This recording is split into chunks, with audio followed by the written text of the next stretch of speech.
Hello again everyone, welcome back to ptet.chemistry channel. This is the start of this section B topical MCQ for topic 9.3 in my classification, that is to do with group 17, the halogens and the halides and etc. Everything to do with group 17 chemistry. Yeah? So with this kind of section B question, it's about reading through the statement. So option A is a multiple choice of questions, A, B, C and D. Option A will be for 1, 2 and 3 being correct. B is 1, 2 being correct. 2 and 3 being correct is C. Only 1 is correct is option D. So moving on to this first question. It's talking about bond energy, bond length and bond polarity. Okay, 3 different things. Yeah, and now they want you to compare with this HCl molecule. So in comparison with HCl molecule, if I look at option 2 first, because if you look at this option, the logic is to go through option 2 first, because if option 2 is incorrect, if option 2 is incorrect, D must be the answer by logic. Okay, if option 2 is correct, D cannot be the answer. So I have to check option 1, and option 1 is incorrect, then you just go on with the logics. Okay, if I check option 2, if I have HCl versus Hi, Hi is longer because the radius of iodine is bigger than the radius of chlorine. You have more shells, right? So compared with the HCl molecule, the bond length of Hi is greater or longer. That's the same. So 2 is correct. So now I have to check number 1. HCl versus Hi. Now I look at the bond energy. I mean, you can use the data booklet for this, or you can just relate it to the bond length. This bond is much longer than this. Okay, the H is the same. The halogen atom is different. This bond is much longer than this. Because of this, therefore, the Hi bond is weaker. Okay, the Hi bond is weaker. The HCl bond is stronger. You can of course use the data booklet and compare the values, and you will see, compared with HCl molecule, the bond energy of Hi molecule is greater. That is wrong. It's weaker. Okay, so the Hi bond is a weaker bond than HCl. 2 is correct, 1 is incorrect. You must be left with 2 and 3.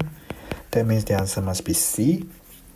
And of course I can check number 3 if I really want to, but in an exam, if you are short of time, go through the logic and you can get the answer straight away. Okay, but if I check for 3 anyway, so when I compare electronegativity, chlorine, bromine, iodine, of course fluorine will be higher because fluorine is the most electronegative element, okay, in the whole periodic table. But I'm just looking at chlorine, bromine, iodine. In fact, I don't want to talk about iodine now. I just want to talk about chlorine and iodine. And then I will have H somewhere there. So Hi versus HCl, because the bond polarity, the difference between electronegativity is bigger. So the HCl is more polar than the Hi. Compared with the HCl molecule, the bond polarity of Hi is lesser, and that's correct because you can see the electronegativity difference is smaller. Okay. Anyway, moving on.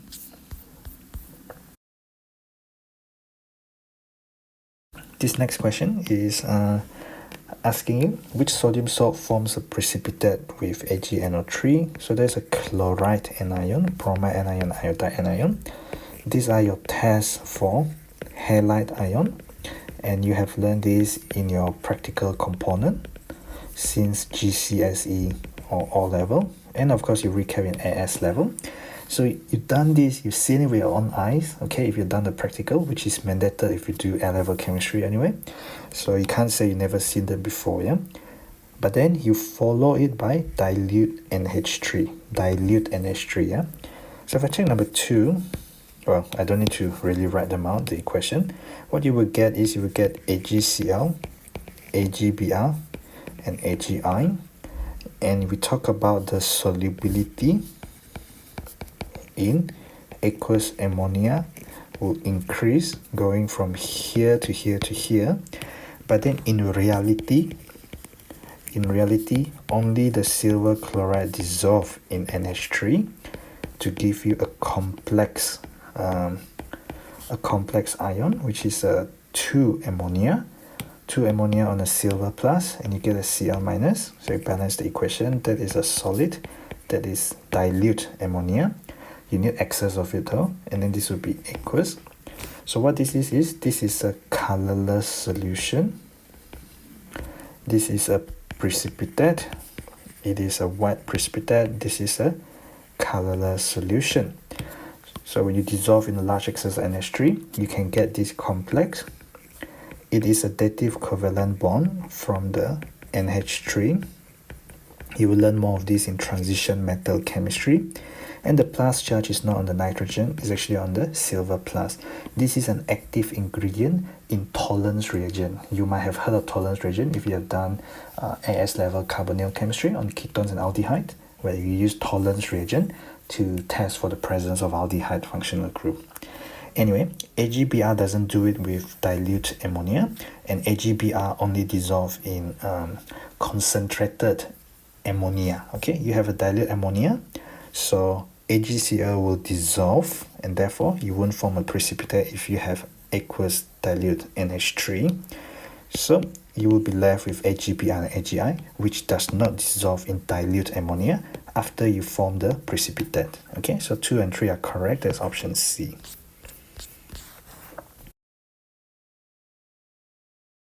The next question is asking you to relate periodicity down the group to astatine, which is not part of your case study, which only include chlorine, bromine, and iodine. It's quite a popular question over the year because, you know, it's basically about periodicity, all right? What would be the property of astatine which lie below iodine? In the modern tile question, you will have seen this as group 17 instead of the Roman numeral. So if we check option number 2 first, it says it reacts explosively with hydrogen. The term explosively means very reactive with hydrogen. So if we think about it, as you know, the H2 plus Cl2 can give you the 2 HCl, and then even the H2 plus I2 giving you the HI exists as an equilibrium, and this is by default one of the most famous question in KC and KP calculation. That's how I know by default. By having seen them in KC and KP, I know for a fact that they are reversible equations, whereas these are full non-reversible reactions. Okay, so by knowing this being reversible and this being non-reversible, I would expect the H2 plus astatine to not be a explosive reaction, to not be a completely going to the right kind of reaction, to not be a very vigorous reaction. Okay, so I can think about number 2 being incorrect as a result of what happened as you go down the group. When you react the halogen with hydrogen, they become less reactive despite the bond being despite the bond of the halogen diatomic molecule being weaker. I guess it's also the weak bond that you're forming as well going down the group that is more important. Yeah, so there's option 2 there. If I look at so since option 2 is wrong, that means only 1 can be correct. Okay, but I'll just quickly go through option 3 and just to double check that it is actually incorrect. Okay, it says it's a good reducing agent, so we know the oxidizing power. Okay, oxidizing power, that is what we talk about. We talk about chlorine, bromine, and iodine. As you would know, corn sulfuric acid lies somewhere there. Where would we expect astatine to go? Astatine would be somewhere there if it does exist, although we know that for a fact astatine is actually a radioactive element. It's quite unstable in nature. Yeah, okay. So what happened is the astatine has very weak oxidizing power. So a good reducing agent reduces the other substance, and then itself is oxidized. Itself lose electron. Okay, we talk about the halogen likes to gain electrons. Okay, and they will form X minus and 2 electrons. Oxidizing power there refers to if CO2 is a better oxidizing agent, it oxidizes other substance, itself get reduced, itself likes to gain electron. Astatine is weaker at gaining electrons, okay? So that means it, I guess an easier way to think about this would be if I talk about reducing power, we would have iodide being a good reducing agent, then Br minus, then Cl minus, and we will expect At minus to be very good reducing agent. But this is the halide, and what does it refer to? It refers to the halogen, and we know the halogen is not a good reducing agent because the halogens are still oxidizing agents. It's just a very weak oxidizing agent, okay? So 3 by default then will be incorrect based on what we know about properties of halogens. They like to gain electrons, all right?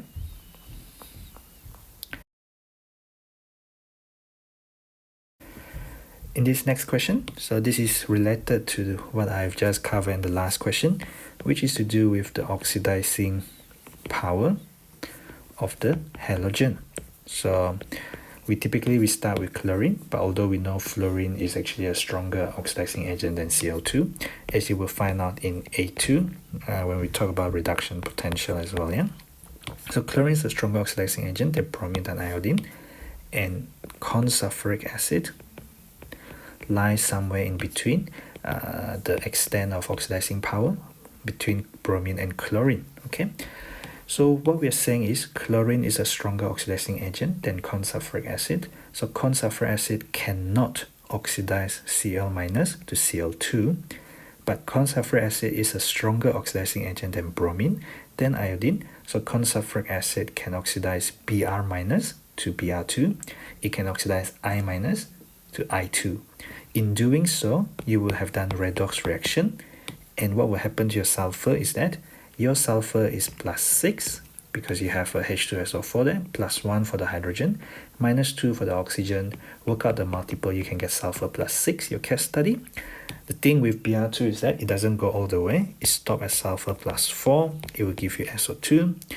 Whereas with iodine, it will go all the way to sulfur minus 2, which is H2S. But of course, you can get SO2 and you can also get sulfur as part of the byproduct in going through from sulfur plus 6 to sulfur plus 4 to sulfur 0 and then sulfur minus 2. Okay? This question is basically asking you, why is it not suitable to produce Hi via this method? The first reaction that happened is an acid-base reaction, and essentially that happens across with all the halide plus consulfuric acid. This is what happened with the chloride as well, and that's where it stops, okay? So if I just write down Kx, which is Kx, in this case x is I minus, okay? So what happened when you add consulfuric acid is that you will get KHSO4 and you will form Hi. That is an acid-base reaction. This donates the H plus. Now you have HSO4 minus, and the H plus goes to the X minus, and in this case it forms Hi. I guess if I use X, I should use HX. The thing is, if this is Hi, it will not stop there. It will go further. It will go further, which is redox reaction is your case study. Hi and HBr will not stay there. So Hi plus the H2SO4, it can react further to give you H2S, and it can give you, I reckon I should really write this over here because I can use an extra bit more space of what based on what I'm gonna do. So it will give you I2 as well. If it is Hi, it goes to iodine 0. The sulfur plus 6 go to sulfur minus 2 all the way, plus H2O. So you would have known this if you have done group 17 chemistry properly, okay? So using changes in oxidation number to balance chemical equation, so minus 1 going to 0, that is an increase of plus 1. If I use a different color, plus 6 going to minus 2, so plus 6 going to 0 is 6, 0 going to minus 2 is 2, so there is a total of minus 8, okay? So the LCM, if you do the lowest common multiple, primary school mathematics, the LCM, well, I should probably have started off with 2 then I get 4, I'll start out with 2, then I get 2, then I start with 2, I get 1 and 1. The LCM is 8 because it's 2 by 2 by 2. So meaning to say, I should multiply this by 1 and I should multiply this by 8. Okay, so there will be 8 Hi, and 8I minus would mean I need 4I2. But because this is, what am I looking at now? Oh, this is minus 8, and the change already minus 8, and it's times 1. So I just need one of these and one of these. So that means I don't add any number onto them. Okay. In terms of the hydrogen and the oxygen, so here there is 4 oxygen. There's no oxygen, no oxygen. I need 4 oxygen. And the hydrogen should balance out. 2 hydrogen plus 8 hydrogen. 2 hydrogen plus 8 hydrogen. The sulfur balance out. The iodine balance out. This is a balance equation. Using changes in oxidation number to balance chemical equation is part of the syllabus under redox changes. Okay, and relates to group 17 chemistry. So iodide ions are oxidized to iodine. That is precisely what I said. Okay, it involved in a redox reaction. Hydrogen iodide is not displaced by sulfuric acid. That is incorrect because this Hi comes from the first reaction. That is the acid-base reaction from Ki plus corn sulfuric acid displace the Hi. So you do displace the Hi. Okay. The thing is, the Hi, however, undergoes further redox reaction. Okay, so it's not the reason why it's unsuitable for it. Okay, the product is contaminated by sulfur compound, as I mentioned. I've only shown you one of the product in the balance equation. Of course, you can get sulfur. You can also get SO2. You can also get H2S, which was the product I've shown in this balance equation. You can write your own balance equation if you produce sulfur, for example, or if you produce SO2 for the bromide as well as the iodide case as well. But this is one of the more commonly asked questions to balance when they form the H2S. Okay, so only 2 and 3 are correct. There will be option C.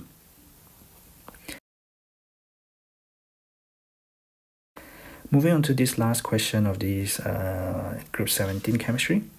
So when you have a hot glass rod and you have a jar of Hi, so the Hi decomposes. I hope you're aware, as I mentioned earlier, this is quite a popular KC and KP question. It actually exists in an equilibrium, Hi going to H2 plus I2. Okay, the thing is because you are in hot glass rod, so this balance equation, this is gas. Iodine, despite being a grey solid at room temperature and pressure, is a grey solid. But in this reaction, because of the hot glass rod, the iodine can sublime.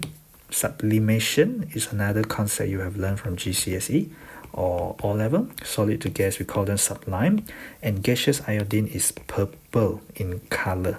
Okay, so the hot rod provides activation energy that is precisely correct, because otherwise the reaction might not happen due to the high activation energy. Hydrogen iodide is purple colored. That is wrong, because it is this thing that is purple. Hydrogen iodide is colorless. Okay, but sometimes when we produce hydrogen halide in an exothermic reaction, they can be so exothermic that they come out as steamy white film, but in reality it's just a colorless gas at room temperature and pressure.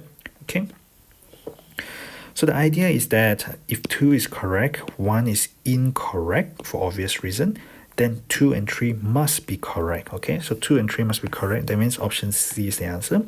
And it says one of the product is a solid. I have shown it as a gas here, but of course, just like you can go from solid to gas, when you cool down, when the gas cools down, you can also get iodine solid, which is a gray solid. When you form the solid, it's going to take you a bit of energy to go from solid to gas, because you are making a solid become a gas, right? So you are making the I2 molecule further and further apart. So that takes energy. When there is not enough energy, you are just going to stay as iodine solid, which is just gray solid.